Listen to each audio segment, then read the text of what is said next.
Hello, this is Horror Studio One coming to you once again with the live stream. How is everybody doing today? How's everyone's long weekend doing? I know it's a long weekend here in Canada. Not sure in the States or other places if it's also a long weekend because we do have a Labor Day on Monday, so we don't have school on Monday. But personally, I have school starting on Tuesday, so this is my last weekend of summer.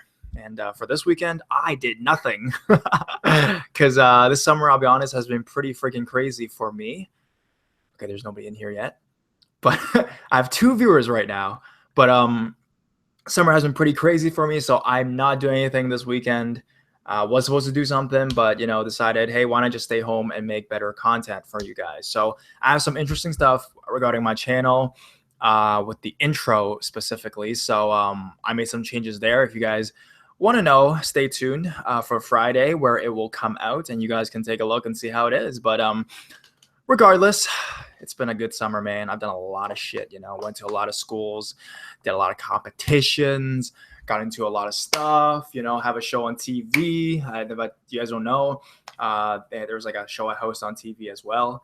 It's not horror related, but it is on TV, so I think that's pretty cool. So I got a lot of stuff going on. But regardless, today we have true scary stories from viewers. If you have your own true scary story you want to tell on my channel and you're a subscriber, send me a blank email at horrorstudio1@gmail.com and I will send you the link. For those who have sent me the link, I have seen your email and I'll send it to you guys in a bit. But before that, let's get to viewer submitted ghost stories that you guys have sent to me through email. So I'm going to read some of those for you guys, and we're going to go to our viewers in a bit.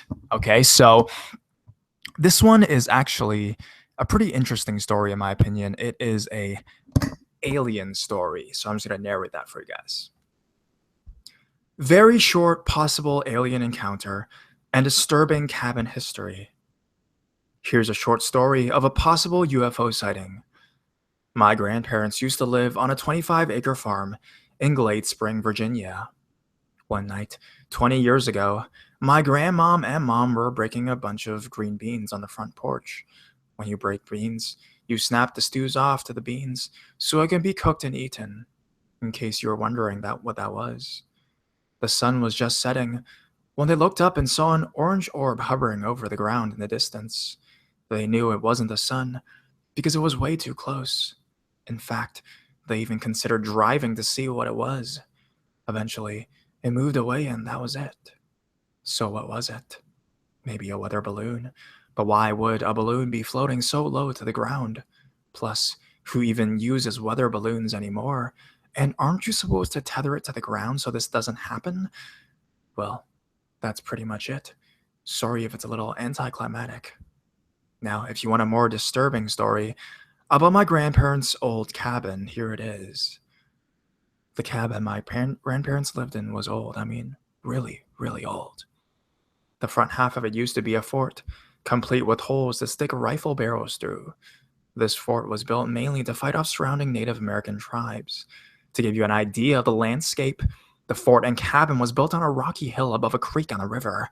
One day, the occupants of the fort were being chased in their wagon by a Native American tribe. They were feet from safety of the fort when their wagon wheel got snagged on a rock, and they were forced to stop and run the rest of the way. They ended up being captured, scalped, and left to die on the front year of the blood loss. I've stayed the night at the cabin countless times and never saw anything paranormal before. But still, it's a pretty interesting backstory.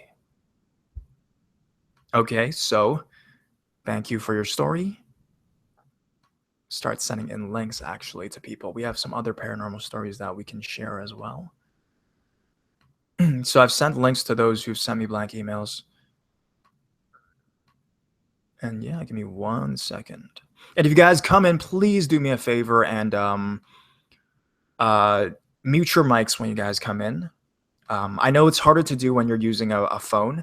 So if you guys can, try to come into my stream with a laptop or a desktop where you can actually mute your mic, because sometimes as people are telling stories or I'm telling stories, it's like a technical thing, and then there's all these distorted sounds that appear, and it's not really good. It kind of disrupts the ambience of the story. So if you guys can do that before coming in, mute yourselves, and then I'll call upon you when it's your turn to tell your story, basically. So story number 2. Hello, this is my first time submitting, and it's from a female perspective. I live in New England, where the land is pretty much still sacred and haunted, as it is all Native American land, most of which still retains their original names. I also happen to live directly across the street from not one, not even two, but 4 cemeteries back to back. So you can say that my neighbors are quiet for the most part. Let me set up the scene for you. My backyard has a huge crab apple tree in the back, which holds a heavy, damn near unbreakable 15-foot steel link chain at the base. We use this chain to tether my dog to the yard, a Rottweiler. And no, he is not a hellhound. He's actually quite well behaved, save for the occasional attitude fit. Because the law states that dogs must either be fully enclosed in or tethered to their property for safety reasons. So sometimes we leave my dog outside during the cool summer nights until about 11 p.m. so he can cool off, stretch out, and relax among the summer breeze. I also feel that I should mention my father passing away inside my home. He practically lived there, often showering, doing laundry, cooking, and napping here more than he did at his own home. So I guess it only felt right for my mom to have him pass away here, surrounded by family. But I digress. On a series of particular nights during this past summer, I would be awakened in the middle of the night from hearing the chain on the back of my tree being dragged across the ground.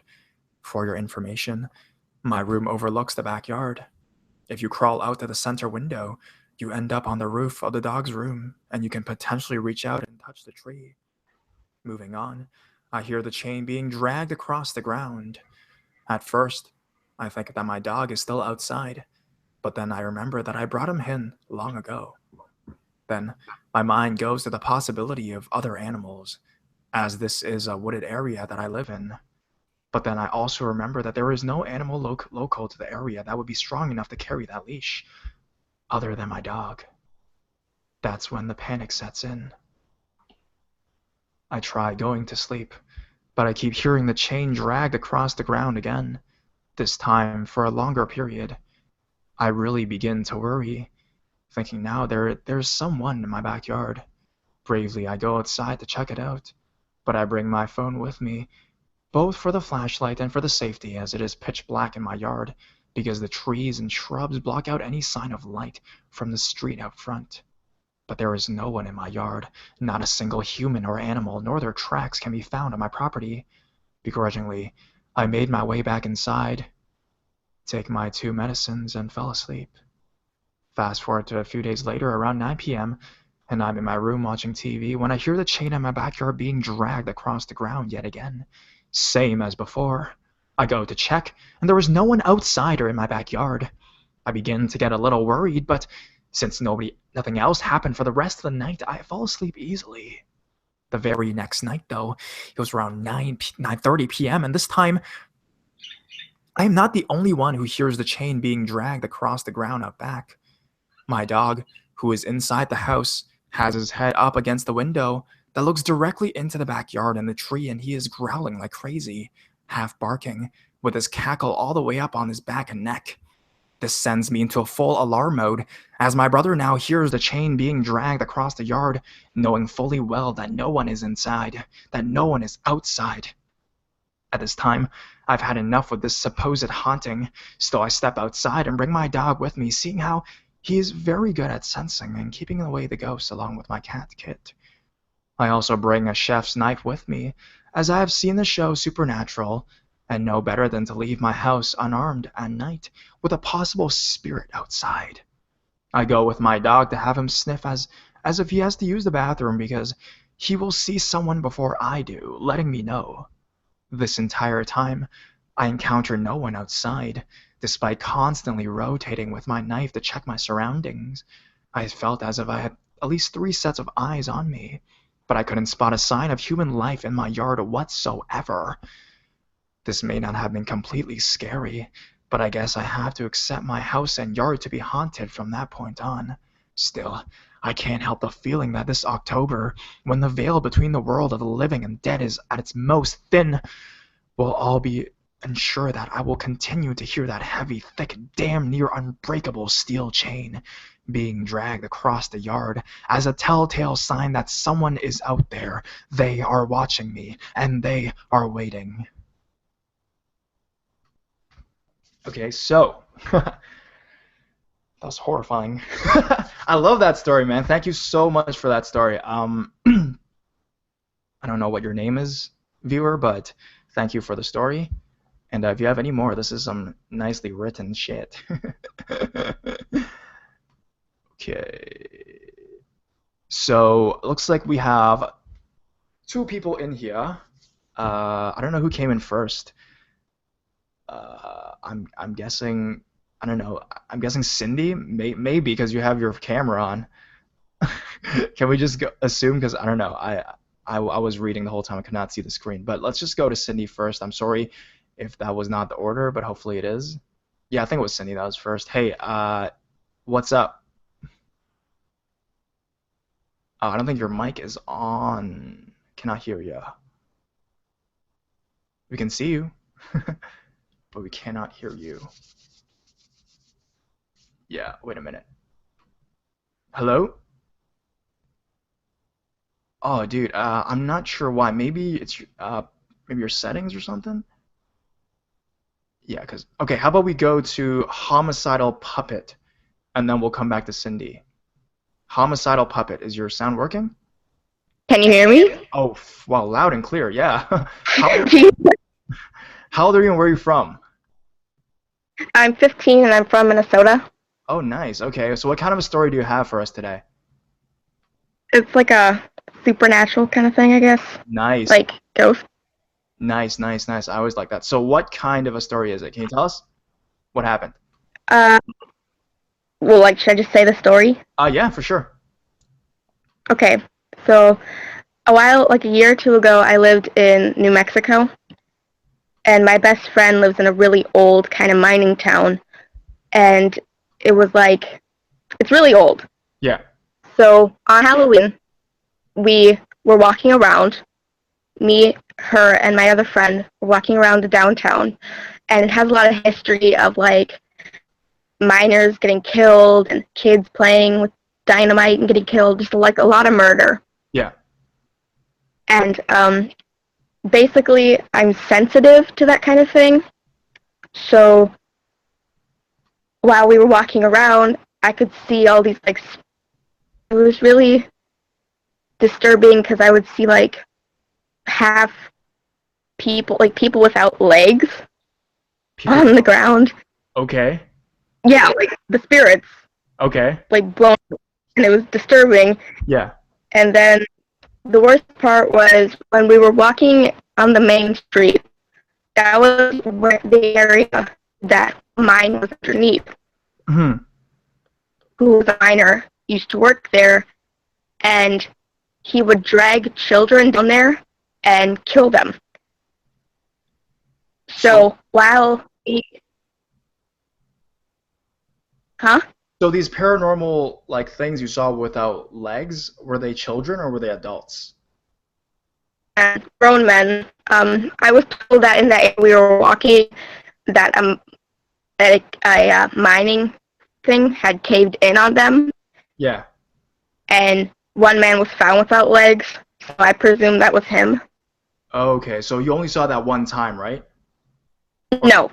You saw it multiple times, the same guy, or do you think like many people or just one guy? Oh, first we entered, there was a cemetery, and yeah. And since that town was a really old mining town, there was like a lot of kids stricken with disease, and just there was a row full of children. And while we were walking through there, we heard children laughing, and things were pulling my hair, and sitting with my friend, and it was just like. Felt things pulling your hair. Do you have like a history of encountering paranormal things in your life? Homicidal puppet? Mm-hmm. I do. All my life, I've like seen that kind of thing, and it's Was the legless entity the scariest encounter you've had? no, no, not at all. So why did you choose to tell this one? Is there a specific? It's the one. It's very like memorable because this is the first time that so many were in one place at once, What were they doing? Just walking and it was around? Were they no, just not walking around? only well, there was like a park Yeah. where there was children who were playing with a dynamite stick. They blew up, and basically when we were there, you could feel the energy. Like it felt like radioactivity, basically. Right, right, right. And like there was an area where it had blown up, and like it felt different. A friend who lives there, she was like, I don't know why, but it feels like something bad's gonna happen. And in the distance, like a house started on fire, Uh-huh. and it was like, yeah, That actually happened that night? yeah, Hmm. yeah. It's right after she said, I feel like something bad's gonna happen. This house just blew up in flames, and we had no idea what happened. It was really random. That it blew up.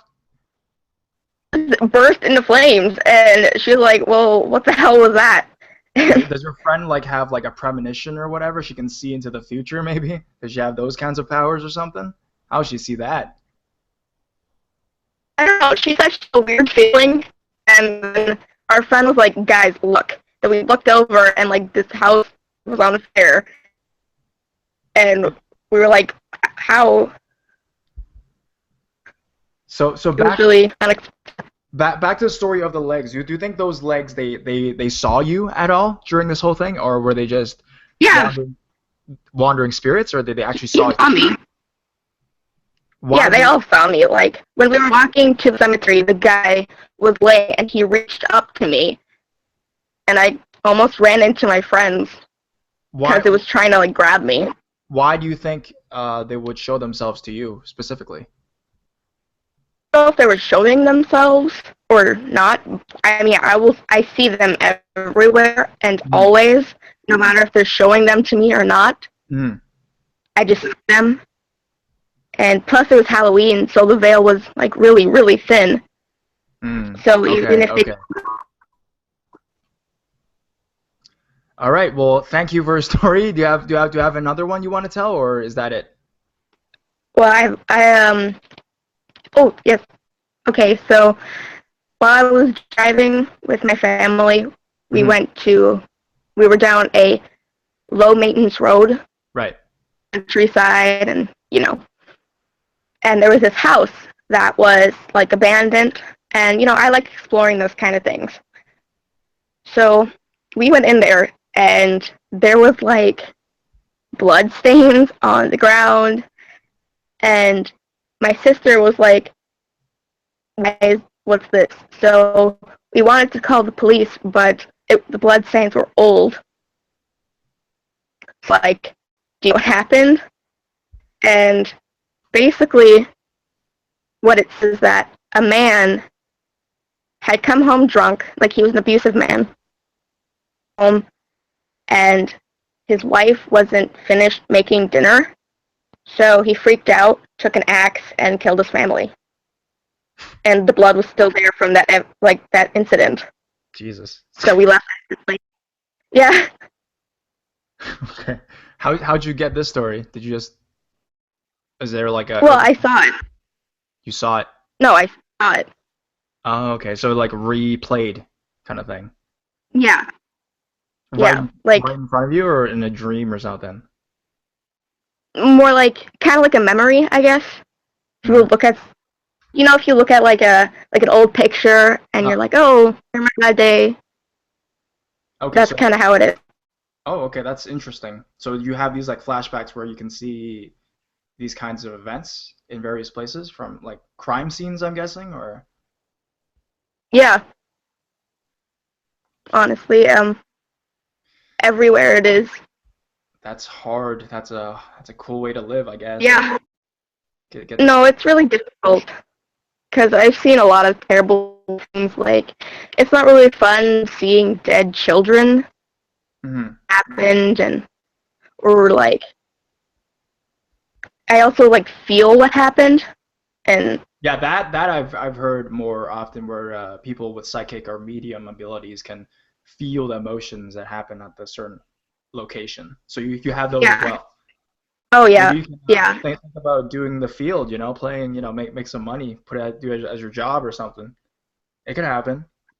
yeah. I'm tempted to do that, but I'm still a teenager, so people Yeah, don't usually believe me until I prove it to them. you will definitely make more than $11 an hour if you become a medium. I know some people. I can get in Yeah. contact if you want. But thank you for your stories. Interesting, Thank you. interesting. All right. Homicidal Puppet. I love that name. Thank you. All right. So next we have a Cindy. Hopefully your is working. Have you figure out why? Try talking. I didn't mute you. I don't know why your thing's not. You're totally like on full. Come back again, or maybe try accessing with a different device, because just all you need is to click into the link. So if you get a different device, maybe like even a phone, that'd be okay too. People come in with phones sometimes, so maybe try that, because it seems like your sound isn't really working. Okay, we'll come back to Cindy. Come back to yeah. Hello. Yeah, her thing's not working. So we'll come back to Cindy, and she probably got to figure it out. We'll get with another true story first. True story. This is a thing that happened to me when I was about 5 or 6 years old. I was staying at my grandmother's house for the weekend like I usually do, and I sleep next to her in the big double bed. The bedroom is the first room you walk into after coming through the front door. Across from it is the bathroom. She lives in a sheltered housing. Basically, it's a big building for older people where they can be in a safe environment. It's kind of like an apartment building for old people. She lives on the second floor, 2 doors along from the staircase. So what happened was I went to bed with my grandma at around 8 o'clock because I was watching a DVD until then. We lay down and turned off the light. I was tired that night, but I couldn't sleep. This is very unusual for me because I tend to fall asleep quite quickly. I closed my eyes and lay there for a while. My grandma was fast asleep. I sleep on my side when I'm at my grandma's and tend to face her. But this night, I faced the other way towards the door. I was close to falling asleep when I heard a slight shuffle in the hall. The whole house except the kitchen and bathroom is carpeted. The shuffle sounded like a foot scraping on the carpet very quietly. Being around 5, this made me very scared, so I turned to face my grandma and I brought the cover right up to my neck. I managed to fall asleep but awoke later on. It could have been 5, 10 minutes later, but it was hard to tell. I moved to lay on my back and tried to get comfy so I could sleep once again, but a strange feeling kept me awake. A gut feeling pushed me open my eyes, just ever so slightly. In the corner of my eye in the hall, I could see a tall, dark figure standing watching the bedroom. I froze and held my breath, terrified. The figure couldn't be my grandma because she's quite short, and she was laying next to me. I closed my eyes tightly until morning. The next morning, I just thought the sight of the figure was just a bad dream that no one could get in. I was wrong. On later inspection, my grandma found that her real pearl necklace that was her sister's was gone. It had a lot of sentimental value and was worth a lot. The front door was also left open and wasn't closed properly. My grandma then reported this to the manager, who checked the cameras. In the end it turned out that one of the tenants got drunk and wandered the halls. He was an alcoholic and needed money for a drink, so he tried opening doors. My grandma forgot to lock her door that one night, so he came in, took the necklace, and that was the case for the mantelpiece in the living room and all that other stuff. My grandma got the necklace back and shortly moved out to another sheltered housing closer to where I live now. I always lock my doors, and so does she. Dang. Ghost story turned not ghost story. I guess that's pretty cool. Cindy. Hello. Hi. Oh, you're on. Nice. Okay. Finally, you got it to work. What machine were you using before? I was just using my laptop's mic, and I guess it's just not really working with the Hangout. So Are you using the phone right now? yeah, I'm using my phone. Nice. So how old are you, and where are you from? I'm 22, and I'm from Atlanta, Georgia. Oh, nice. Okay. What time is it over there? It is 5:57. Okay, exactly the same as Toronto. It's kind of weird. What kind of a story do you have for us today? It's more of an assault story. Okay. Now on my behalf. First of all, like, I just want to say like there's a backstory to this, and my neighbor's house, it hasn't had ever since the original neighbors moved out. It's always been inconsistent. We always had interesting neighbors that moved in, Yeah. but this one in particular, I was around 16, 17. I can't remember exactly which one, and supposedly the rumor was that it was a drug dealer and his girlfriend, but his girlfriend was a stripper, so they always had interesting parties going on. Of course. And one night, they just, I guess they had some sort of argument, Oh no. Okay. and I woke up and my window faces their house exactly, so I peeked through the blinds and I saw like they were going back and forth arguing, and then I saw him pull out a knife and he stabbed her in the arm. What? And yeah, he stabbed her in the arm, and she took out the knife and threw it at him and went inside to the garage. When did you And see this? How? What neighborhood has this activity? I want to go and film it or something. no, That's insane. yeah, it was really. I didn't know what to do. It's just all going on. And she went, and then I noticed her boyfriend runs to the backyard, and Uh, I was assuming he was just like, oh, he knew he fucked up, so he's just going to get out, away from the scene. But no, his girlfriend chases after him with a rake, a rake? and yeah, and then Like the ones you rake leaves with? I kind of. yeah, Holy yeah, that shit. kind of. Okay. Yeah, so it's getting really real. And then at this point, I don't know what to do. I don't know if I should call 911, should I tell Uh-huh. my parents, and I figured like we have a neighborhood watch, so I just left it up to them. And my neighbors ended up calling the police, and it just got really bad. And there was blood all over the our driveway, our cars, and their house. It was just a hot mess, and Yeah. they ended up getting evicted. And ever since then, that house has been like a trap house, quote unquote. So I guess every resident that lives there has some bad stuff going on in that house, you mean? it wasn't bad necessarily. Like usually they were. I wouldn't say they were bad. They were just interesting. Interesting. Like Is it the neighborhood you live in, or do you think it's that house in specific? just that house in specific, because all my other neighbors, they're pretty nice. I lived in this neighborhood for over 10 years, Mhm. maybe 10 to 15 years now. Yeah. So, Do you think there would be but something that's like inhabiting that house that's causing people to go a bit cuckoo a little bit, or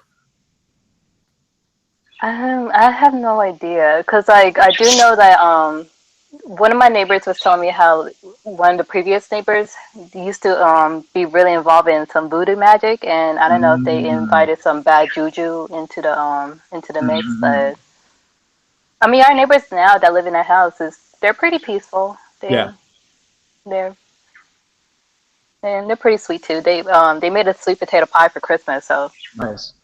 So do you yourself have any supernatural stories, or just this creepy one? um. I wouldn't say I have bad stories, but I've been involved in pretty interesting situations. Nice. Um, I could say I guess the only bad story I really have is just my family's originally from Guatemala, Mhm. and one I think it was around 2010 or around that year. Um, there's a volcano near the main capital, and it had erupted. So our Okay. flight was canceled. So my dad decided, okay, this is what we're gonna do. We're gonna take connecting flights, and we're gonna get to El Salvador. And once we go to El Salvador, we're gonna drive to Guatemala. Uh-huh. And that took around 24 hours. It was a very long flight. Everything was good up until we got to El Salvador, and we took a bus. And while we were en route to Guatemala, we were pulled over by the El Salvadorian police. And I guess because we stood out from all the other guests on the bus, they harassed us, and then they asked my dad for money, and my dad had to pay them about Like, 50, oh yeah, about $50. my God. Yeah, and they went through all that stuff, and they stole some of my mom's jewelry. It Are was you really bad. serious? Yeah, and we were in the middle of nowhere too. Like it was just a plain straight road, and we did not want to make a scene because it's just like if they want to take us out, they could take us out right now, and nobody would say anything. Oh my God. Is it because, well, is it because of the color of your skin?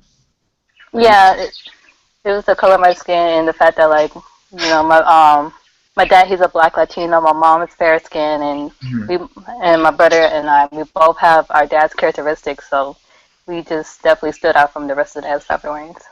That's horrible. That's horrible. Yeah, I've had a bad experience. I can tell you guys too if you guys want. When I was in China, basically, I was going to take a bus, and the buses in China, they have actually security, so it's crazy. We had to take our bags and like scan it through this machine, this like X-ray machine kind of thing, the ones they have at the airports and stuff like that. And once I put my bag through this machine, um, at that time I had like a really like North American shaving cream with me. So basically, it was in my bag, and these guys saw it, and they took out my shaving cream, and then they were like, "Oh, you're not allowed to have this because you might like attack somebody with this shaving cream." So I was like, "What the hell?" Right? But then they're like the cops and security and all that stuff. Basically, they took my shaving cream, and they never gave it back to me. And then we asked, we're like, so what's like the deal with the shaving cream? And they were like, oh yeah, if you want to get it back, you gotta wait 2 weeks. You gotta like fill all these papers. We're like, what the hell, man? It's shaving cream. What the fuck? Shaving cream on a bus, and they said it wasn't allowed. But we later found out it was probably just their policy to do that to people, to take their shit basically and keep it for themselves. That was just our speculation afterwards. But because it was like a nice looking, because I'm guessing in that part of China they didn't have that brand or that kind of type of shaving cream, so they just took it from me. And me being like I was really young, so I was like, okay, just let it go, whatever. I'll just use like water or something to fucking shave. But yeah, I mean it's crazy, man. Some places and the security card the security are assholes, man. It reminded me of that story. I don't know why. I never told it on my channel before, so thank you. But yeah, You're welcome. thank you for coming in. If you have any questions for me, you can ask too, since you're here, or you can go. It depends on you. Yeah, I just go. I don't have any questions really. Okay, well, thank you for coming. Thank you. Wow. Okay. Um, so we have one other person in here. We have Nisa. Nisa. So oh my goodness, it's really. Hey. Hi. Hi. Sorry about the Hi. What's TV. up? Hey. Wow, it's quite noisy in your background. Is there? Well, I guess you're at your desktop because I saw. So I mean, there's no way you can move out of there, right? No. All right, it's not too bad now. I don't know why. Maybe turn off the TV or something. So, what kind of a story do you have? How old are you and where are you from? Sorry. I'm 26 and I live in Kentucky. Okay, so what kind of a story do you have? Is it a ghost story or a let's not meet or what do we have? Well, it's kind of a question. A question? Okay, cool. Okay, what's up? Have you ever heard of the Ghost Radar app? I have not. Sorry, what is it? It's an app that, well, I've seen people on YouTube use this app, like talk about it and stuff. It's like where you have it like in your house. If your house is haunted, it like detects like if a ghost is in your house or like wherever you are. I actually And have not heard. What's the name? I'm gonna Google it right now. What's it called again? Ghost Radar app or Ghost Radar Classic. Oh yeah, I see it. I think I've had it on iTunes at one time. I'm not sure if it's this one specifically, but I had one when it was like iPhone 3. I had an app that could had like a radar, and I saw dots for apparent ghosts in your house or vicinity or something. Why do you have an experience with this app, or do you just want to know if I know about it? Well, kind of both. Like, So you have a story. well, It'd be cool. kind of. Okay, so what's up? What happened? You used the app and it freaked you out? You saw 4 ghosts like right beside you or something? Well, like I've had it for, I think for about a couple of months now on my phone. Yeah. And I look at it. Like quite frequently. I'll just turn it on and I'll see like something pop up, and just wonder, like it even says words, like words will pop up, like and like it'll detect if something's there, but it'll also like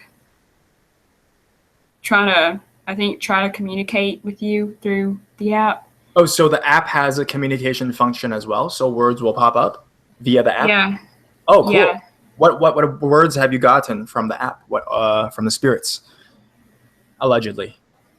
Well, sometimes like I'll just be sitting here and I'll look through it, and it'll say something like about like if I've done something that day, it'll like that word will pop up about like if I went on a walk, or if like I don't know, if I talked to a friend that day. Yeah, so it'll pop up then like the name of the trail you walked on, or the friend's name or something like that. Yeah, or like what I'm watching on TV. Does that actually happen? So you're watching on TV and the app suddenly just says, Vampire Diaries or something like that? Yeah, it'll like. Really? Yeah, like I was with my friend last week, and we were talking about things, and I didn't even have the app open. Like we were just having a normal conversation. Yeah. And I told her about the app, and to leave, and we were just sitting there talking and stuff, and I had as I was telling her about the app, I opened it up, and it started saying like, where she was from. What? And yeah. No way, man. Have you Googled weird. this? Have you put it, besides asking me, have you asked anyone else, like put it on Google or something? No. And how accurate was the information, like of the information they were spewing? I mean, it wasn't just like female, whatever. Like they were actually like legit, or like what?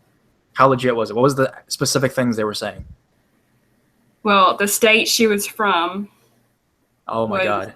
The first thing that popped up, and then like bits and pieces of our conversation would pop up on it.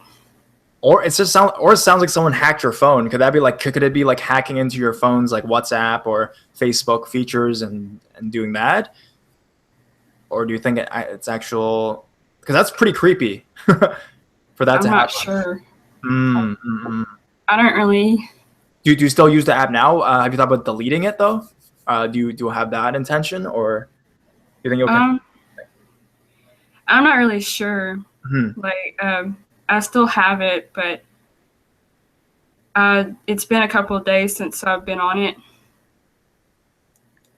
and like I'm not sure. Like, yeah. Every time I'm in my house and I look at it, like I see a bunch of detections of like there's just different dots that show if a ghost is in your house. Like green is like real. I think green means like good, and blue I don't know. means like I've never played yeah. with that. Yeah, maybe I'll check it out. But back in the day when I had it, it was just like dots on a screen. Now it sounds hardcore. Yeah, there's Okay. different colors in the app, but Why did you download the app in the first place? You just did it for fun, or have you always had a affiliation with paranormal stuff in your life? I've never had anything to do with that because um, no, uh, I'm a Christian, Mhm. so but like I did see a lot of people on YouTube Right. uh, have it on their phones and like would do a video on it and stuff, and That's just hardcore. thought It sounds like something like a Ouija board or something, man. But I've never seen that actually. So thank you for telling me, by the way. I'll probably do like maybe a video on it or something. I have it saved on my Google search, so that's good. um, Okay, so do you have any stories you would like to share with us besides the app, or is that it for today? that's all I had to Okay. share. Well, thank you for calling in. Thank you for having me on. No problem. No problem. Don't sound so sad. You sound like it's still bothering you or something, man. But yeah, And try to believe that. Huh? I'm sorry about before my TV was loud. I'm sorry. Oh no, that's fine. That's fine. I'm just saying if the app just disturbs you anymore, I mean just delete it. It's for me, the app that disturbed me a lot was Pokemon Go. Okay, like ever since downloading Pokemon Go, my phone was crashing, and it was like slow. It would turn off by itself, all that crazy shit. So I had to delete my Pokemon Go. That pissed me off. So that's the crazy app for me. Yeah. All right, so thank you for your story, Misa. Thank you. Bye. Bye. All right, so we don't have any more people, but we have some stories sent by viewers, which is insane because I just saw this one and just the name, like I want to read it. I want to read it just from the name, dude. It's called Perverted Teacher. Thank you for reading this if you do. I'm a huge fan and I love your videos. I was in year 9 when this happened, meaning I was 13. I am in year 10 now, meaning I am 14. At the start of the year, you are told what teachers you have for which subject. For technology, I had a teacher that was so kind and funny. We had him for a few weeks until one day, when we showed up at his class, he wasn't there. Naturally, we waited for a while until he showed up. He was an average height man, not much taller than myself, in his mid-30s, tan skin, and abnormally hairy. His name was Mr. Griffin. When we first met him, he was very friendly and would talk to anyone when they would talk to him. We returned week after week to see him, waiting for us to teach us, until a girl in my class asked him, "Why is Miss Knox not here?" He immediately snapped back with, "There's no need to worry about Miss Knox. I'm going to be here for 6 weeks until he comes back. Mr. Knox, sorry." I thought this was weird, but I shrugged it off. My class and I went into the workshop to continue a project we had started. Mr. Griffin was very angry at us because of how little work we had done, but I thought that was natural for a teacher to do since he's only trying to help us, which he was until what happened next started to scare me. He started coming up besides girls, almost touching them when they all wanted was help. He even did this to me. At first I didn't realize what he was doing, but he kept inching closer and closer to me until I quickly said to him, "I think I understand now, sir," and quickly walked away. Little did I know, it was going to get worse. 2 weeks later, my class went into a big workshop, and yes, he was still there. He gathered my entire class around a small workbench and started demonstrating what we would be doing in class.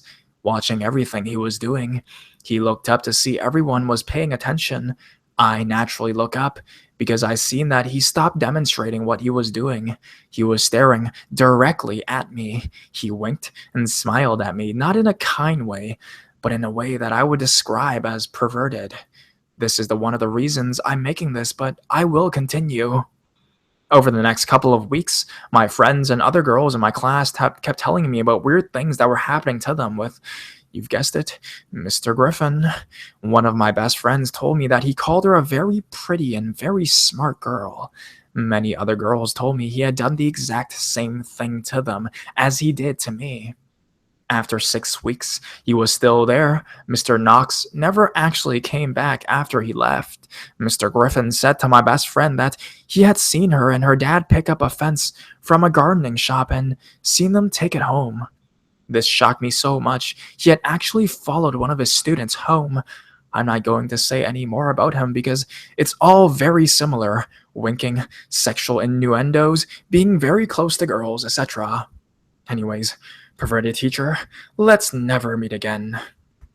Well, I mean, if you are still in this guy's class or if he's still in that school, I would say maybe try reporting him to the principal, man. That sounds crazy. Some teachers don't know the boundaries, man, of, teacher-student interactions. Some teachers are like that, Maybe he's just an old dude. Some old dudes are like, they don't know the boundaries, man, But some old people are like that. He could be that. It doesn't sound overly suggestive, I guess. Like, if he was making a joke about the hose and be like, oh yeah, you want to touch my hose? Like, maybe if he did something like that straight up, that would be crazy. But I'm not sure if he is just oblivious to the things he's saying are making you guys uncomfortable, or if he's actually a perverted teacher. But if you do feel uncomfortable and you're still in the same school, I would suggest go talking to like a guidance counselor at the very least, and seeing what's up. So yeah, that's just my advice. So if you guys have any more scary stories, send me a blank email at horrorstudio1@gmail.com, and I will get you hopefully in here. I have someone sending me an email, actually. I'm just sending some links. Oh my God, there's just a lot of like stories that people are sending to me, which is crazy.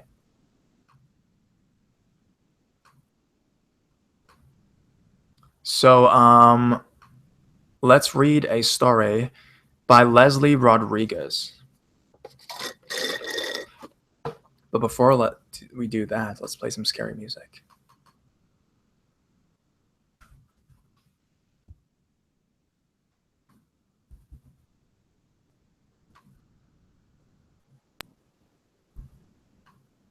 Hey, what's up?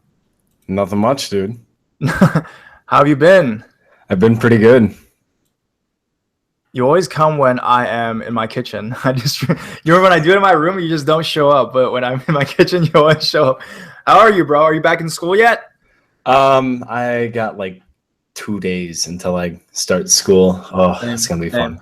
Yeah, same. We start Tuesday as well. Hey, nice. Nice. It's preschool stream, man. Talking about our worries and shit. If you guys haven't noticed, I've been putting out a lot more school scary stories, just to get into the mood. So what kind of a story do you have, bro? It's about a road trip I took, basically. Oh, nice. Where to? We were trying to find a ghost town to get some footage for my YouTube channel. Oh shit. Okay. Did you guys? Who was with you? A couple of my friends. Nice. Okay, let's hear it. So basically, he picked me up from his house, and we drove like an hour and 15 minutes upstate. So we were out in the middle of the forest, nowhere, probably about 30 miles into it. We were searching for a ghost town called Hard Luck, Michigan. Yeah. And basically, I couldn't find any information on it whatsoever. Like, there was no pictures. All I could find was a location of where it would approximately be, and basically how it's that like happened. That. Yeah, it's like that. Trust me. I've done it before. It's like that. Yeah, they don't have exact location because a lot of times it's like either closed down or they tore it down or something. But, you can't Google map it. Yeah. So basically, I got that location, and then we headed out into the forest entrance, and we decided to take a first trail, and then that led to a closed off hunting trail with some like gloves sticking up by it and like some type of like wind chime bone thing. It was really weird. Okay. So we turned around and went the other way to the logging access road that was there, it looked like. So we went down there for like an hour. We spent probably about 45 minutes trying to search for the thing. We couldn't find it, but What was weird? That area, it said seismic workers in progress, and need I remind you, the state I live in is nowhere near any fault lines whatsoever, so there shouldn't be any seismic activity whatsoever. So we pass these power lines, and there's these little yellow boxes everywhere. It's kind of weird. And they're like, hey guys, I think we should have turned back. And at that point, I already said, hey, we should probably turn back. This isn't really going anywhere. So they're like, nah, let's keep pushing forward. And then we keep driving for a little bit, and we see a truck. And I'm like, oh crap, they saw us. So we start backing up, and we had backed up. We tried to turn out of this one area, and we had finally got out, but we got ourselves stuck. Oh shit. Okay. Yeah, so we were stuck there for about 20-25 minutes trying to get ourselves unstuck. So that truck that had sauce didn't come whatsoever. Probably wondered what we're doing. They probably called up their boss or something, and because a white Chevy just came up right behind us, and they're like, hey, what you doing out here? You kind of stuck? They basically didn't ask any questions or anything, which I thought was weird because there was a lot of no trespassing signs from what I could see, going past those fences areas, like only using the road. So I guess they probably, oh, let's just get them out of here, or nothing happened. And then the truck that we saw pulls up, and then they help us push ourselves out, and we get out of there. And what I was thinking is had a whole bunch of hypotheses of what could be back there, because back that way was the area towards the ghost town. I was following the logging road, and we were following the right area, and I could see like spires and weird stuff over there. What's the name of the ghost town you guys are trying to find? It's called Hard Luck, Michigan. Hard Luck, Michigan. Yeah. Okay. There's like no info on it too, and I Google searched the crap out of that, and I really couldn't find anything except it looked like there was spires out in this middle of the area, and like some type of dig site, which was weird, because this is out in the middle of the forest, out in BFE, so we were theorizing on what it could be. They wanted us to get out of there. It could be some type of government work going back on there, government testing. Yeah. Because seismic workers, that's weird because, oh yeah, and I remember my friend went out and looked at those yellow boxes, and they said repeater, like a recovery signal type thing. And basically what it did, he was reading, and it repeated signals of the telephone wires to keep them working and stuff. But when he looked up the repeater box stuff, it didn't look like what it had. So, what was the original story behind this place? This place? Why was it abandoned and stuff? Apparently it was because the logging in that area, Michigan was known for big time logging and stuff. Yeah. And after they cleared out almost all the trees, the town just kind of died out, because that's how the sprung up. It was a boom town during the logging industry in the 1800s, and it fizzled out about the 1900s to 1912. Shit, dude, that's crazy. I've never been kicked out of a ghost town or anything like that. The only place I went to was there was no one there. So nice. Did you have some friends that could allegedly see ghosts, or were you just doing urban exploring more? We got to we were so out deep in the forest, we didn't even get to the point where we were. I followed where we were going on the map, and turns out we were just almost past. Probably we were maybe 1,000 to 3,000 feet away from it. Mm-hmm. So I guess they're doing work, probably tearing it down or something. Do you think about you're gonna go back, maybe bring an EVP, or just trying to go shoot some footage? Maybe try to shoot some footage. I don't know. Dude, that should have just taken another way, man. There was no other way. No, okay, so I was out in the place where not even location services could catch me. I'm sorry. What? Sorry. We we were out so far, like my phone's location service wasn't even working. Yo, that's so cool, man. Yeah, it was fun. Were you guys afraid you were to get shot or something, or to get like arrested? Yeah. Yeah, I know. There's that fear, always that fear. And you're putting it online, so I mean, it's like a lose-lose. If you end up putting it online, someone sees it, they'll be like, "Yo, this guy broke into this place, whatever, blah blah blah, and whatever," right? Yeah. But cool stuff, man. Cool stuff. Yo, don't give up on it. It's a lot of fun. I did it back then, and I made videos on it. Actually still have one I didn't release yet. It was we went like under the suicide bridge. So it was a bridge where people have allegedly died, and we went under it and stuff. Well, that's interesting. Yeah, but we didn't break into any places, which I'm pretty sad. All right, bro. Do you have any more stories, man? I might. I just have to think of them though. All right. Master Sword 387. All right. Check out your videos, man. I think I just put out a narration like a couple days ago. Yeah. Yeah, it was pretty cool. I used stock footage of my own that I took when I went with my friends downtown. We just sat around and talked while I recorded some footage. Yeah, a lot of people. Darkness Prevails does that too. The other YouTube channel, horror channel. I've heard of them. Yeah.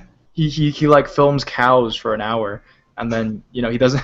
He uses that footage. It's cool. Like, cause I download stock footage, but he just straight up just records his own. It's pretty cool. Pretty cool. Nice. All right, so we have Alex L with us. Alex is here. Alex just left.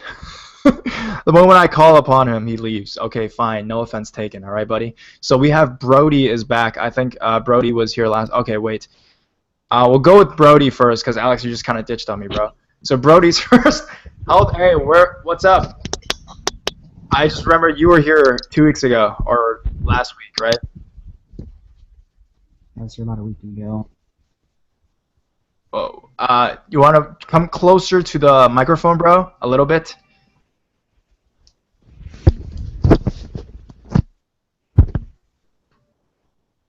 So Brody, what's up? Why did you? It was perfect, bro. You had sound, man. You had sound. You had sound. I don't know why you turned it off. I think you turned it off, man. You had sound. Yep, this is good. Hey, what's up? I have a story to tell you guys. All right, let's hear it. It's like a pedophile story that I. A pedophile story? Nice. Okay, let's hear it. Hey, there's a park down the road from where I live. Okay. A lot of kids go there, to play and stuff. So it's actually happened to me about a week ago. You can tell I'm pretty shaken up from it. So I took me and my sister went to the park, and we were filming stuff for the class project. Okay. This guy like in a white van pulls up. Okay. He starts asking me questions like he's like, "Hey, how old are you? Like, where do you live?" And I'm like, "Dude, what's with all the questions?" I was scared, so I said, I live just down the road. And he's like, "Oh, okay." I'm like, "Yeah." And he's like, "Do you want me to give you a ride home?" And I'm like, "No, I'm good." So he starts asking questions like where I go to school, what's my phone number. He's like, you look very hot in those jeans. And I was like, "Dude, what the fuck?" I was scared, bro. I really was. And then about 5 minutes later, he started, we were walking. We were starting to walk back to my house because, I was getting creeped out. Started walking, and then he slowly just started rolling up beside me and whatnot. And then, started walking up the road back to my house. He starts following me, like it's like going around, like following me around and stuff. And as soon as I was walking, started like as soon as I was up, to my street, I turned the corner. He gets out of the van and he tries to he starts he gets out of the van, starts walking over towards me, and then I just freaking dash off.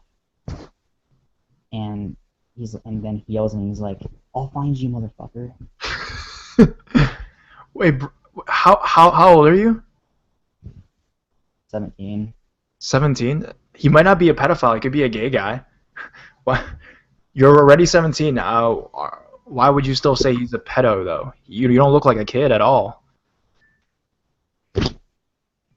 Well, I'm a kid, so You are. You're under 18. yes. So you thought he was maybe he thought you were over 18, or No, just this had guy, a no, this guy looked like he was in his 40s or 50s, dude. So creepy ass man kind of thing. yeah, but let's not meet kind of shit. Why did he get so aggressive at the end? Like, fuck, I'll find you, fuck you. What was that all about? Why that turned 0 to 100? He was all nice with you and stuff. Why did that happen? Because I started running back up to my house, and I flipped him off. So that's why. So you guys were talking the whole time, and you guys were okay, or was the conversation getting aggressive as you guys were? Conversation was getting somewhat aggressive, man. What was he saying? Was he talking about sexual shit? Well, he said that I look very good in jeans and whatnot, and he says, "I'm gonna see you with your shirt off." And I said, Sounds gay to me. Okay. "Well, it's not gay. I don't think this guy was. Maybe you're right. He could have been gay. I don't know, but to be prying on a 17-year-old kid, that's a little bit off." So maybe next time when you make another video of this kind of crap, maybe you can put in my story with it. Sure, sure. Write me like an email or something, and I can put it in. Okay. Sounds Yeah, good bro. to me. So do you have any other story besides this one? Any paranormal or anything like that? No, I just wanted to share that one with you guys this week. What was the last one you shared? Last time. The scary beach one that happened to me a couple years ago. Do you remember that one? Give me some details. I remember you being here. I don't remember the story exactly. Sorry. Well, we were out on a beach in California. Me, my cousin, and my friend, we were having a bonfire and stuff. Like, hanging out and stuff, talking. I remember telling you, there was like a guy, there's like some kind of like a dude or whatever running around like in raggedy clothing. Do you remember that part I told you? Mm-hmm. Like running up the road and stuff. So, does that bog up anything? Does that ring a bell? Yeah, I think so. Okay, man. So you have a lot of these let's not meet stories, but not a lot of paranormal stories. Nothing like that. That's good. I mean, it just means you live in a pretty bad neighborhood, maybe, but at least you're not haunted. You live in a haunted house or something like that. No, I don't live in a haunted house. That's worse, in my opinion, really. Yeah, it is, man. All right, well, let's not meet to that guy in the park, I'm guessing. Yep, exactly. Oh shit. Okay, well, thank you, bro. Bro. All right, so we have our guy just left again. So but we do have some stories I can narrate for you guys, and then we'll do a Q&A in a bit. Okay. So this is by our friend Ardis. Okay. Hey HS1, I am 37 years old and I'm a female from Texas. Subscribe to your channel as lala_look. I recently found your channel and think you do a really awesome job at narrating. Thank you. I love watching your videos, so I wanted to share my ghost story with you in the hopes that you would put it in a video. Okay, so here goes. I live in Texas, south of Austin in the hill country. I got a job working at a trendy furniture store about 6 years ago. The job was fun and I really loved it. As time went on and we got closer to Halloween, one of the employees who had worked there for many years told me that if strange things start to happen at night, not to freak out, that it was normal. At this time, I was more of a skeptic, and I really didn't believe her. I thought she was just trying to scare me, so I brushed it off. I think she could tell that I didn't believe her. So the next time we closed the store together, she brought it up again. But this time, there was a couple more coworkers there who had also worked there for many years. They confirmed that there was a ghost who made itself known every once in a while, and that it would probably make itself known to me very soon. After that, I was a little more nervous when I would be working at the store at night. Weeks went by, Halloween came and went, and still nothing happened. I was later promoted to management and was mostly working nights closing out the store. Late one night, it was only me and another coworker. My coworker was on her break in the back room and I was alone on the floor and had only one customer with me in the store. The customer was all the way on the other side of the store looking at something, and I was way on the other side of the store setting up a display when suddenly I hear my name whispered into my ear very clearly. I assumed it was my coworker messing with me, and I smile and turn around to look over my shoulder. No one was there. I looked across the store and saw the customer looking at items way on the other side of the store, so I figured my coworker must have ducked down behind another display. So I walked around quickly trying to catch her. No one. That's when I start to get goosebumps all over my arms. It freaked me out a little, but I just kept working and didn't tell anyone about it. A few nights later, it was just me and another girl working. The store was empty, as it was close to closing time, so we were standing by the register talking. Suddenly, we hear a glass shatter. We both look at each other at the same time. What was that? I asked her. We both walked over in the direction of the noise to investigate, but found no broken glass on the floor. We were a little puzzled as to how we heard the sound, but didn't see any broken glass anywhere. Then I spotted it. It was a martini glass still sitting on the shelf. At first glance, it looked like it was still in one piece, but I picked it up and saw that just the top of the glass had been broken. It was cut in a perfect circle, just the top rim of the glass. It was the weirdest thing I'd ever seen. We were both a little freaked out by this and closed the store faster than ever and got out of there as fast as we could. A few weeks later, I and another manager had to come in early in the morning while it was still dark to move some furniture around and set up a new display. We were really sleepy since it was so early, so we stood around talking for a while about how we were going to do this. We started walking around the area and we walked up on a display that had been totally wrecked. It was a display of fancy paper napkins and paper decorations like for a picnic. It looked like someone had come by and hit the display really hard, smacking everything off. Items were scattered everywhere, all over the floor surrounding it. We were shocked because we all had made sure the store was trained before we left for the night, so we couldn't understand how this happened. While we were standing there talking about this, we heard a loud bang, bang, bang. It was coming from the ceiling and sounded like something was banging on the ceiling and heading towards the back office. She was so freaked out that she said, "Forget this. I'll leave right now," in a really loud voice. We were quite freaked out, but we started to clean up the mess, feeling nervous.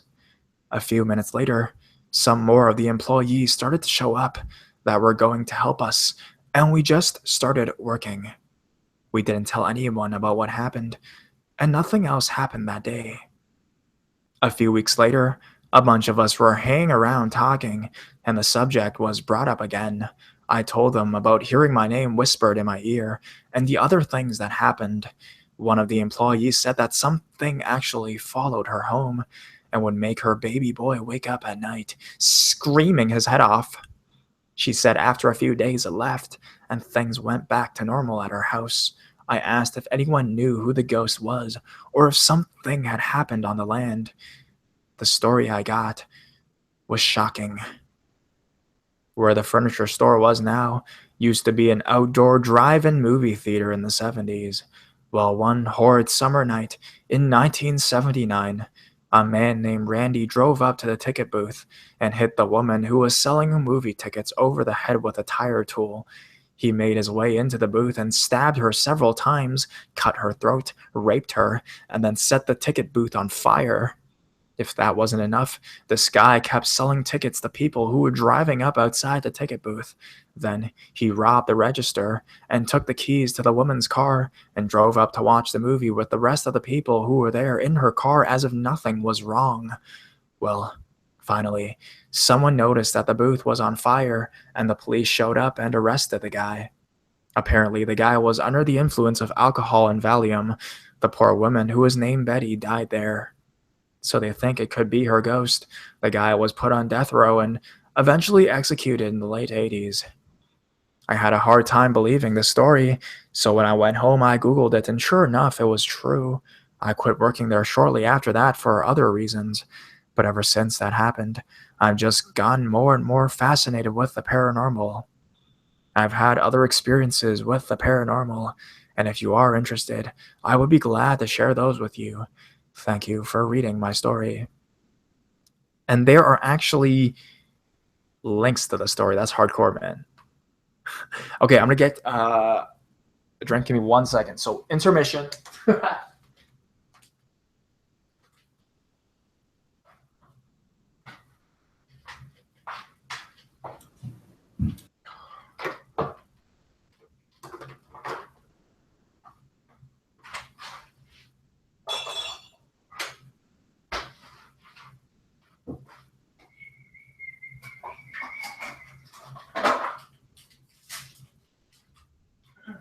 Sorry for the intermission. Horror Studio 1 will be back in a bit.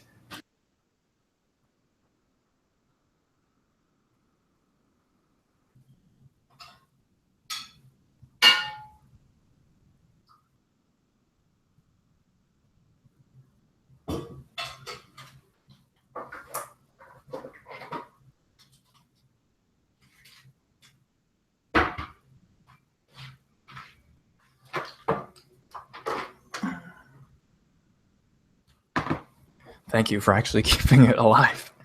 All right, so if you guys have stories, send me a blank email, horrorstudio1@gmail.com, and I will send you the link. Actually, I want to look at the chat right now. I don't even know. It's not even about anything.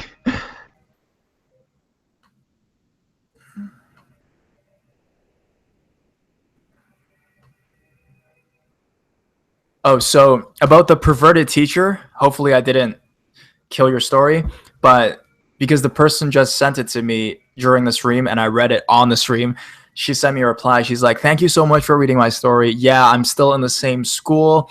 I actually seen him like 3 days ago and he started to talk to me again, so I had to make an excuse to get away from him." Oh, he actually got kicked out of a school near mine for touching a girl's thigh. Yeah, and that's it. You didn't say if he was ever fired or anything, but hey, he got kicked out, so that's cool. Okay, so I want to go back to what we just read about that crazy stuff.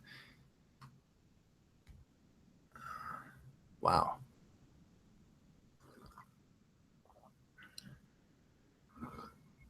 So the story that we just read about the ticket booth, the murderer's name was Randy Lynn Wools, and the date of murder was June 16th, 1979, and the date of the arrest was the same day.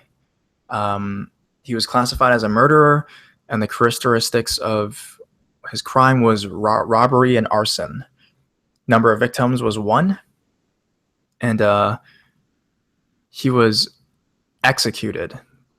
The location of this is Kerr Country, Texas, USA. Method of murder was stabbing with knife and fire. The victim's name was Betty Stotts, 44 years old, the movie ticket teller.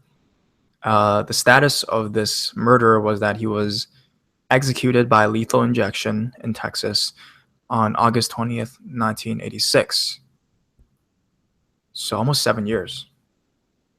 I can read a bit of. So he was convicted of capital murder in the death of Betty Stotts, age 43. A ticket teller at the Bolero Drive-In in Kerrville, Texas, June 16th, 1979. Wools entered the ticket booth of the drive-in, hit Mrs. Stotts in the head with a blunt instrument, stabbed her repeatedly, and then set her on fire. Wools took $600 from the cash register, stole Miss Stotts' car, driving it into the drive-in. Stotts' car was recognized, and Wools was arrested on the site. The stolen cash was in his pocket. Wools was said to be under the influence of Valium and beer. Oh my goodness. Why though? Why? Well, I mean, said he was also convicted of sale of marijuana, so maybe he was smoking that night too. I don't know. That's kind of dumb. You kill somebody and then, oh my God. And then you fucking watch the movie in her car? Like, what? That's insane. There's another article. It's from the New York Times.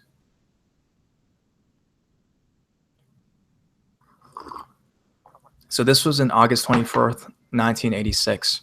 Texan is executed for burning woman to death. Huntsville. A Texas man was executed earlier this morning by lethal injection for beating, slashing, and burning to death a woman at a drive-in movie theater where she worked.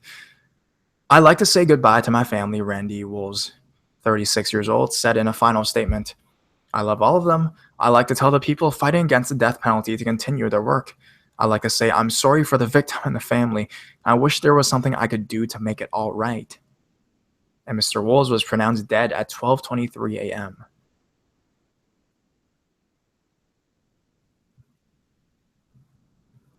It's crazy. This is a statement by Mr. Wools. "They said I beat this woman down with a tire tool, cut her throat, then I piled everything in the booth on top of her and set it on fire," he said recently. "Then while this booth is on fire, I'm sitting there selling tickets to people coming into the show. Then I get in her car, drive inside the show, and I'm sitting inside the show in her car when the cops got there. It's obvious I was out of my mind." And he says that his whole complaint is that he's being executed for a crime he doesn't remember committing. Are you serious? Oh my God. That's so crazy. It's fucking crazy. Well, at least he's dead, so.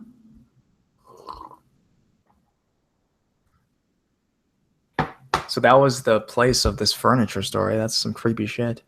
Maybe it is. Who knows?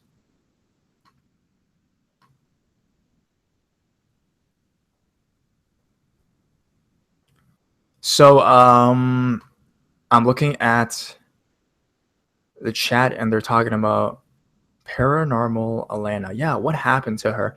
I made a video about her a couple months ago. Just still nobody knows what the heck happened to her, right? She just disappeared. I don't know. I'm getting kind of chills right now. It's kind of crazy. Maybe do a Q&A and then we'll end the stream there, maybe. It's almost 7 o'clock anyways. Maybe I'll narrate a bit more, actually. So you guys have any... What's up? I've actually got one thing. It was about... I think I told this on stream before. I'm not sure. But my dad used to always see an apparition in one of my old houses of an old man.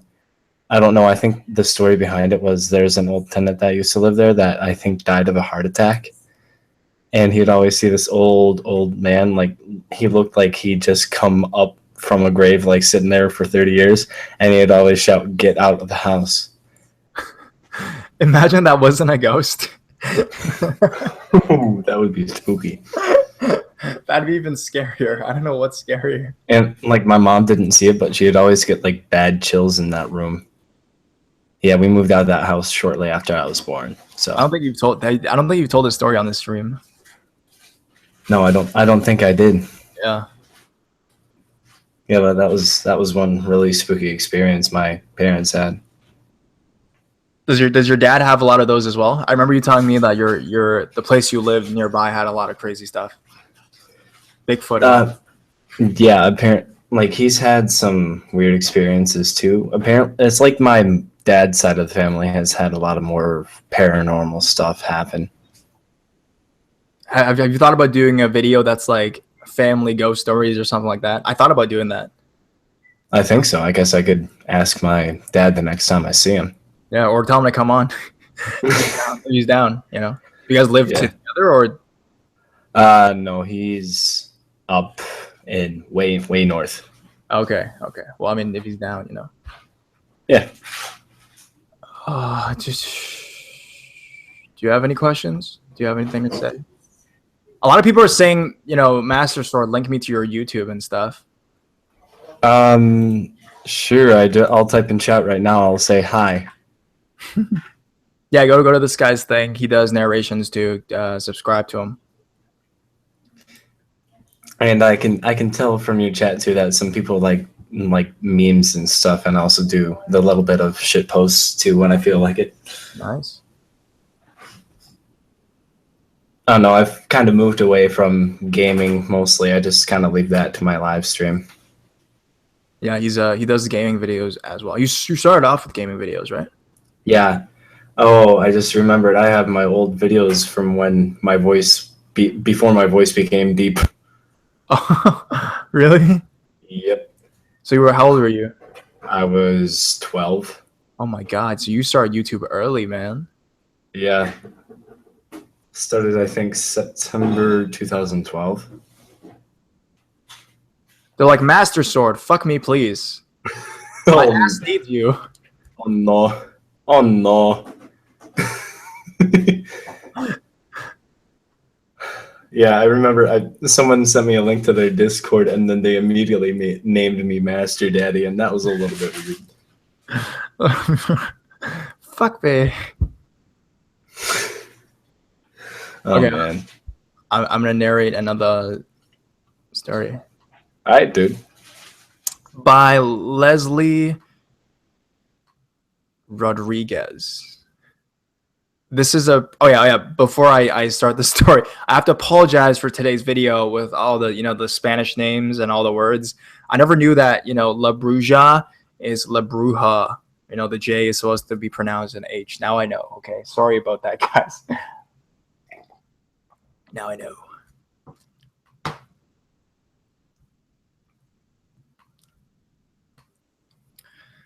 This is a pretty long story, so bear with me. It started in an apartment when I was 4 years old. I was sitting on the floor playing when all of a sudden a woman appeared out of nowhere next to me. But it was quite strange because I was right next to the wall, and there was no way she could have gone around me. But I wasn't surprised, and she told me her name, and it didn't ring any bells to me. She said to send the messages to my mom. As I went to my mom, I told her her name and what she told me. She gave me the most nervous and scared look I'd ever seen on her. She said, "Where is the lady?" And I went and showed her where she was standing, but she was completely gone, and this scared me the most. She explained that the lady that was talking to me was my grandma. She died when I was only a few months old, and she never appeared again. Strange things happened after that night. You could hear spoons and plates move, and my mom and brother would hear it. My mom would blame me for it. It was even terrifying to go to the restroom because all you felt was that someone was staring at you. One time it was night, and my brother and me slept in the same room, and my mom decided to sleep with my brother, and they fell asleep. I couldn't, so I just stared at the dark when I felt something lay down beside me. The bed literally went down. I was so terrified. I didn't want to scream or turn, so I laid there for a good few seconds, though it seemed like minutes later. The mattress went back to normal. It never happened again, and I still remember how afraid I was. What scared me the most was when I took showers. The showers was in between two doors, one on one side of the tub, and the other door was on the other end, and they both had locks from inside where the tub was at, and I always made sure to lock them. So one night, as I was taking a shower, I saw a shadow pass through one door, then to the other. I was really afraid, and I asked my mom if she went in while I was showering, and she looked at me with a puzzled look and replied to me, "No." I got chills when she told me that.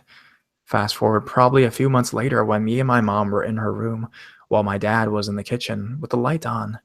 Let me tell you, my mom's room was in the front of a short hallway, and then the kitchen, and my mom's door was open. All you can see was the kitchen light, and what happened next terrified me. There was a male black figure standing at the door. I know it wasn't my dad because this figure was taller and had no detail on him. I told my mom, and she kept telling me that there wasn't anything there, but I still kept seeing this black figure, and it didn't leave until a few moments later. The other time was when I was in the kitchen. There wasn't anything there, but I still kept seeing this black figure, and it didn't leave until a few moments later. The other time when I was in the kitchen, when I turned something ran like the speed of light, and all I saw was a baby blue shirt, and there was no possible way someone could run that fast in the apartment. I asked my brother if he ran, and he was kind of surprised and said no. I've been sitting on the floor watching cartoons the whole time, and what made me believe him was most because his shirt was royal blue, and I was very afraid. The last thing that happened to me there was when I had a dog and I leave her where the tub was at. I decided to be with her for a bit and noticed that she would stare at the ceiling, tilting her head back and forth.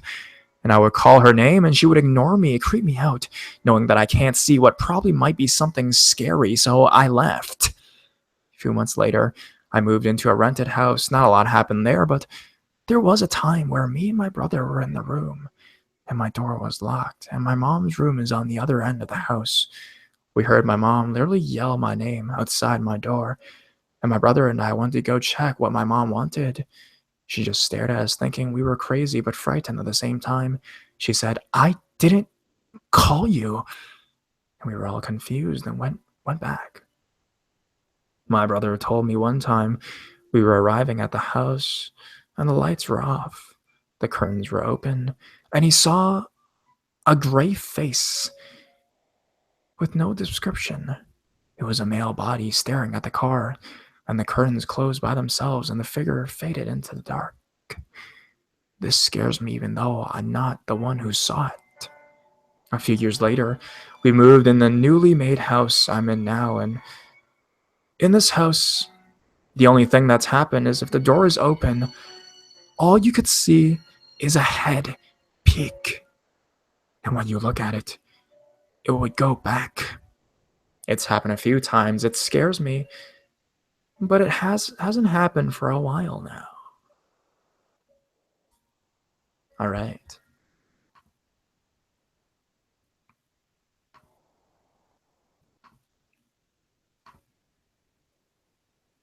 Maybe send one more link, and then we'll probably do. Nobody comes in, we'll just do a Q&A, and I'll call it a night. We will call it a day, call it a night. So if you guys have any questions, I'll read the chat and I'll answer that for you. Still talking about fucking. Chat. Oh, Lord. Oh no. Hi HS1, any advice for a horror narrator going through a drop in views? Dude, I'm experiencing the same problem. I don't know. No, serious dudes.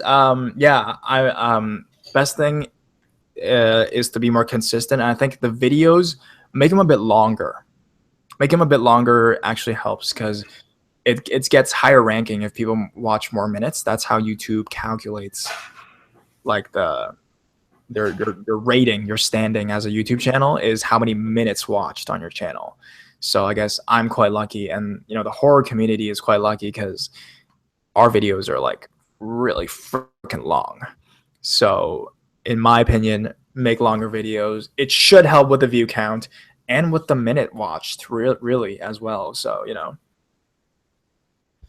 can shout out, okay, Dark Cat 301 with a panda face. HS1, do you ever get scared while reading these stories? Yeah, sometimes I get scared. A lot of the ghost stories, I get sometimes scared. HS1, is there a HS2? No. That's funny. What are you going to do at 100K? I don't know yet. Seriously. What was I thinking? See, I don't want to do a draw my life because I feel like my life, it's not that exciting, and I haven't been through that much that I would want to do a draw my life, because I feel like once you do a draw my life, it is like cemented, and not a lot of people can do like a draw my life too. So I'll probably do a draw my life in the future, when I get a little older and more experience in my life. But for right now, I think I'll skip on the draw my life for now. But yeah, I'm still thinking about what to do at 100K. Do an 8-hour stream. What do you think? Dude, or pull like an all-nighter stream if you have the time. Man, yeah, that would be crazy. But the thing is, I'll probably hit 100K like during like a school night or school week or some shit.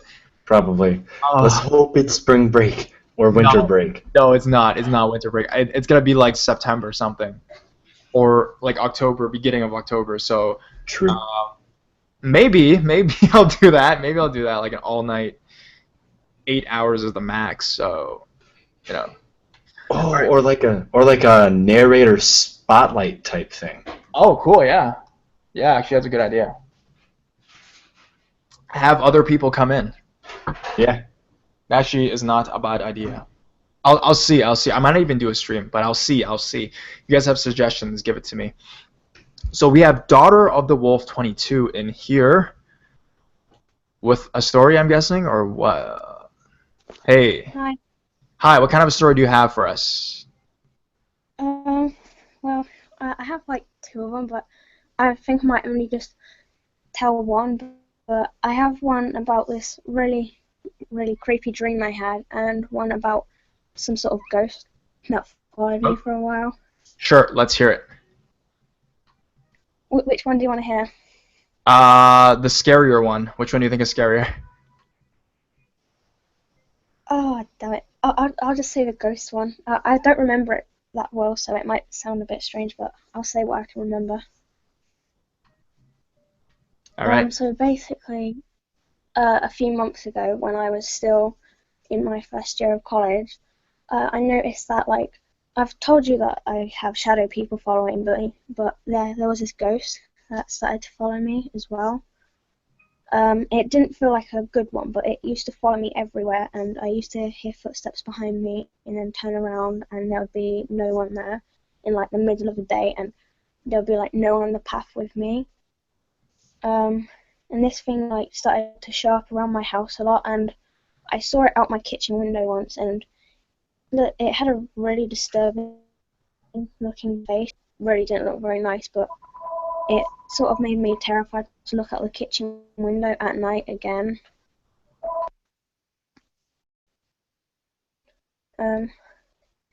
That's just the basic of what it is, but I don't know what it is, but it stopped following me when I told it to go away, so...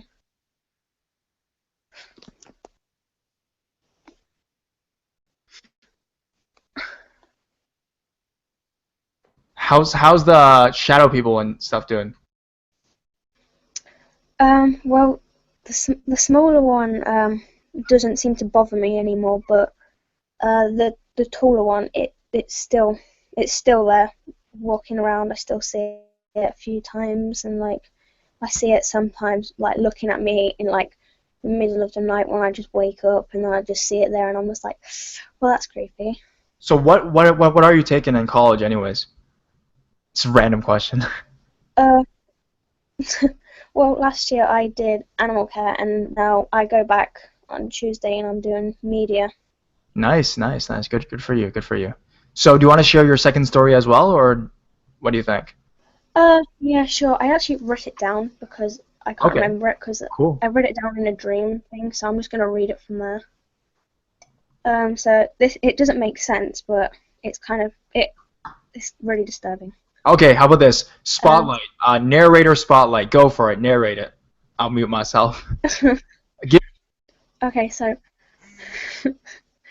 okay, for some reason, when I remember having this dream. This was on the 17th of the 4th, 2016. In my dream, I saw two big rats, and they was like eating some sort of dead body, and they had to move somewhere to be killed. It's not making any sense, but this is how it goes. Then after the rats had been killed and whatever and moved away from that area, I remember suddenly appearing in my college and walking around and hearing everyone talk about me and giving me dirty looks and saying horrible things. As like, I don't remember what they was, but that's what they were saying to me. Sorry, let me turn the page. And then like the next thing I know, like I'm outside again. It's just like I'm teleporting to different places in my dream. And I see one of my friends walking with a few of his friends. And the next thing I know, like he rugby tackled me, and I cut my arm on something sharp on the ground, and like it cut real deep in my arm into the main vein in my arm, and I suddenly started bleeding to death. What was the next part? And then the next thing I know, I'm walking while I'm still bleeding to death, and I'm following this dog. And then the next thing I know, I somehow get hit by a car because like some person out of nowhere hits me with their car. This and is I a dream, split in right? two, This is a dream? and I could. This is a dream. It's Okay, really okay. weird. It gets creepy at the end. The next thing I get split in two, and I can sort of feel that pain in me. And then like my body got dumped somewhere, and get this, where my body was dumped is where those two rats were found. So basically, at the beginning of my dream, I saw myself being eaten by two giant rats. I don't know why that's relevant, but at the end of the dream, it turns out that it was my dead body that I was looking at the whole time, and it was just really weird. So what do you think this dream is telling you? Basically, it showed me my dead body before it showed me what actually happened to Hey, me, for me to be there. That's all I can figure out.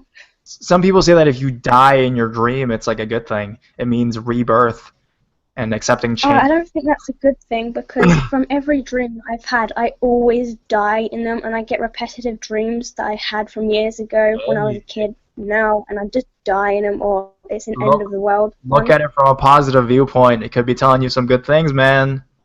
I don't know. It could be, but it could be because I'm going through some bad things in life, and now it's just sort of reflecting in my dreams in the weirdest ways possible. Maybe that as well. Maybe that as well. All right. Well, thank you for your 2 stories, Daughter of the Wolf. Thank you for coming back again. Yeah. Do you have any questions or anything like that? Want to be featured on a spotlight, narrator spotlight? Become a narrator? Oh yeah, do you have any advice for like starting a YouTube channel? Because I've been wanting to do it for such a long time, and it's like doing my head in that I'm not getting anywhere. What kind of channel? Well, I want to do a channel like a different sort of channel. Basically, I want to do like gaming and horror stuff, so narrating some like horror stories and anything else that I feel like doing, like maybe some special effects or something. I just want to do like a horror channel mostly. Horror channel mostly, so you're asking a horror channel narrator. That's good. Yeah. One thing I guess is, well, right now I'm guessing true scary stories is still pretty popular. I'll be honest. In 2015, it was the bomb. All right, true scary stories. Now it's kind of as you can see, the trend is kind of changing. True scary stories still does have a market, especially when if you're like an established channel or you already have like a fan base. I found recently that there's a lot of like caught on camera videos that are really popular as well, but I'm not sure if that's what you want to do. If you want to go, because me personally, I don't like to do those videos because I want to like reenact the stories. I want to tell the stories. That's what I made my channel for. So I wouldn't do like a top 10 list kind of video.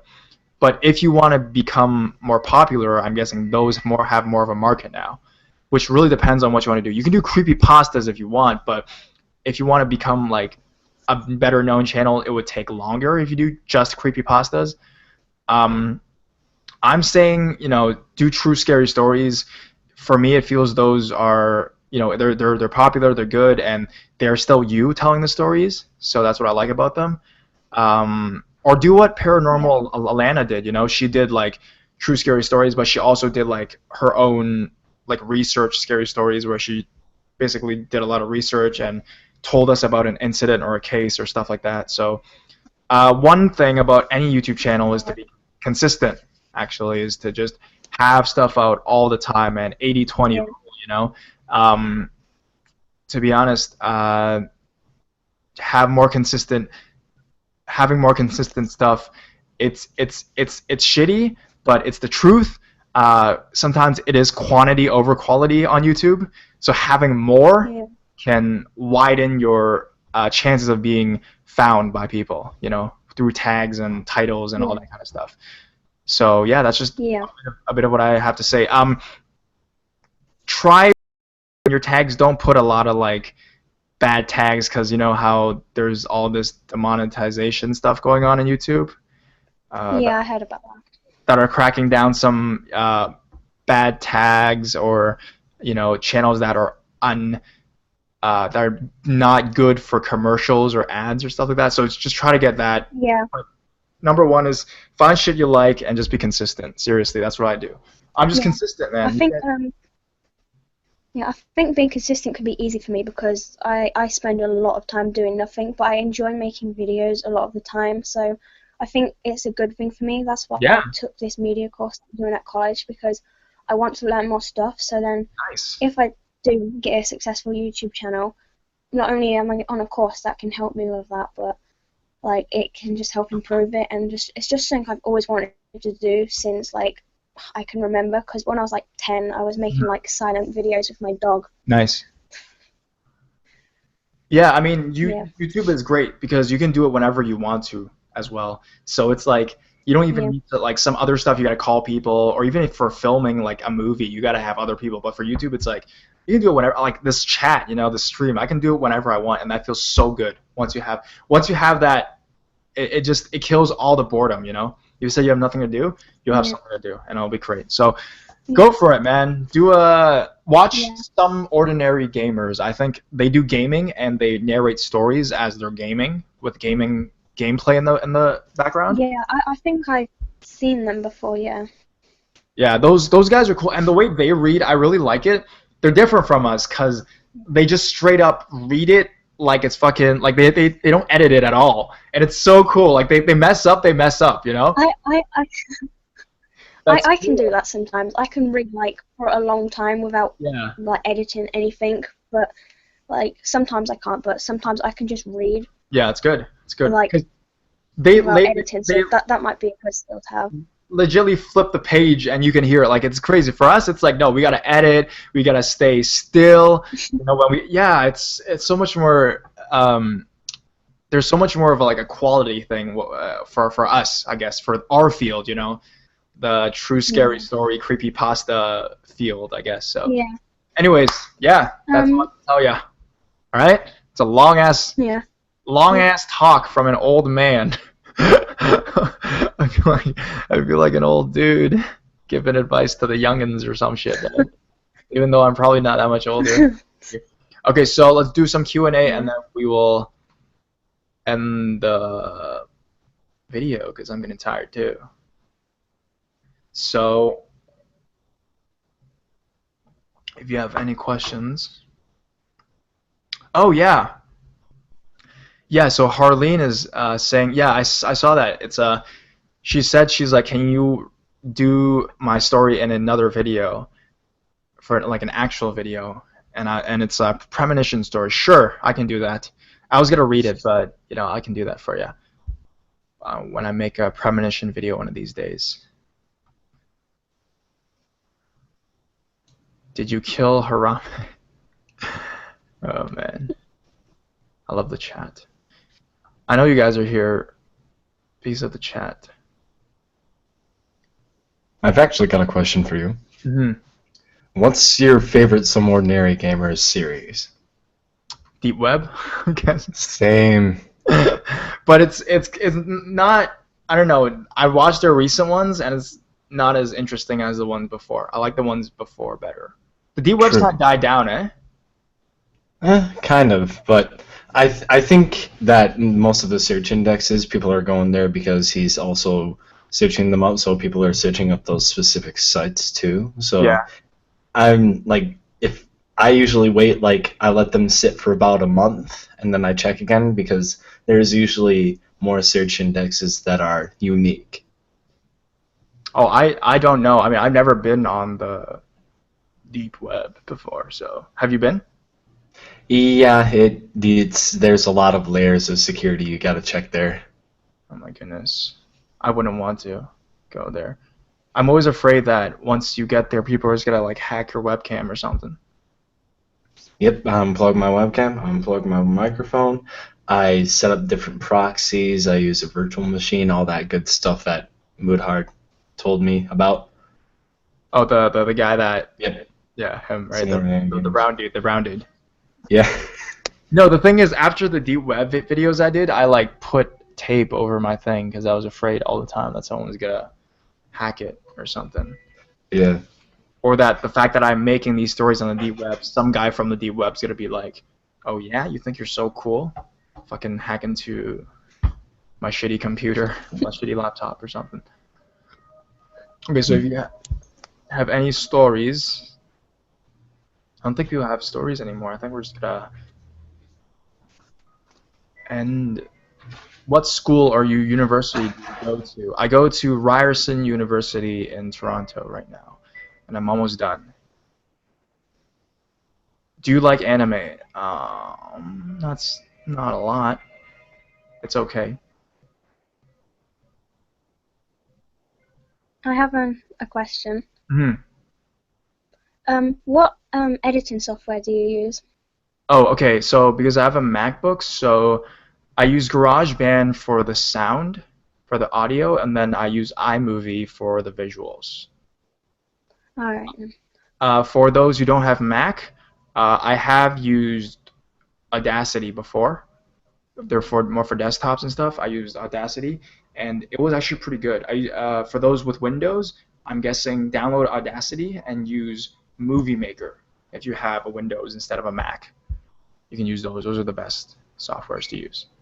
And like I actually use the same software as your maker for his narrations too. I noticed, hey, I had the same exact type of editing software and stuff. Like he used the same exact transitions I've used before. I use Magic's Movie Edit Pro Oh, nice. 2015. Okay.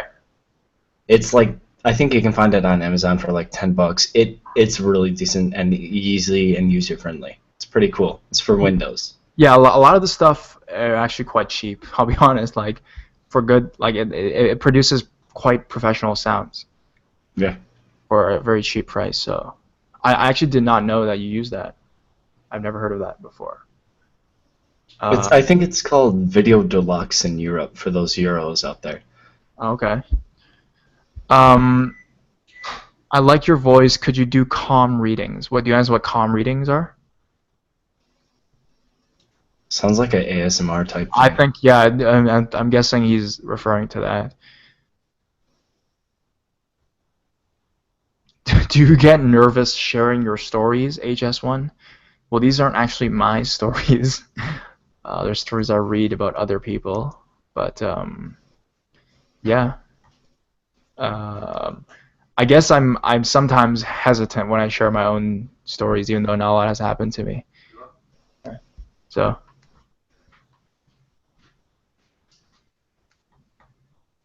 BDTV is talking about you on his live stream? No way. Who's BDTV? BDTV is like a streamer. He used to be a streamer on Twitch called Good Idea Gaming, and then he had to transfer over to YouTube because basically his Twitch account got banned because they didn't like his streams. They were pretty like cancerous, and I mean to the level of like almost leafy meme type stuff. So God, I oh, mean the chat's fun stuff, and basically like there's a lot of donation trolls and stuff, and then he's probably watching the stream right now. This is kind of funny. I think he's doing a stream right now called The Dark Side of the Internet. There's about 2,000 viewers averagely. that's pretty cool. Hey, that's a lot. It's a lot more than me, man. It's not bad. Yeah. Hey, thank you for featuring me, man. Nice to meet you. uh, People are like, leafy ew. Well, lot of people are asking me, have you played the Deep Web Simulator game? I don't think I have. Will you do a meetup? I've had friends suggest me that because I have the YouTube channel and there's a lot of people, to do like a meetup where we go to like a haunted location and it'll be like a fan meeting / urban exploring trip or whatever. But I realize that most of the people that watch me are in the States. So, I mean, I live in Toronto, and not a lot of people have noticed me in Toronto or in Canada.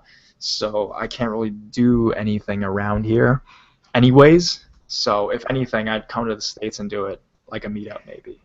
But yeah, maybe I'll do it, maybe. Maybe.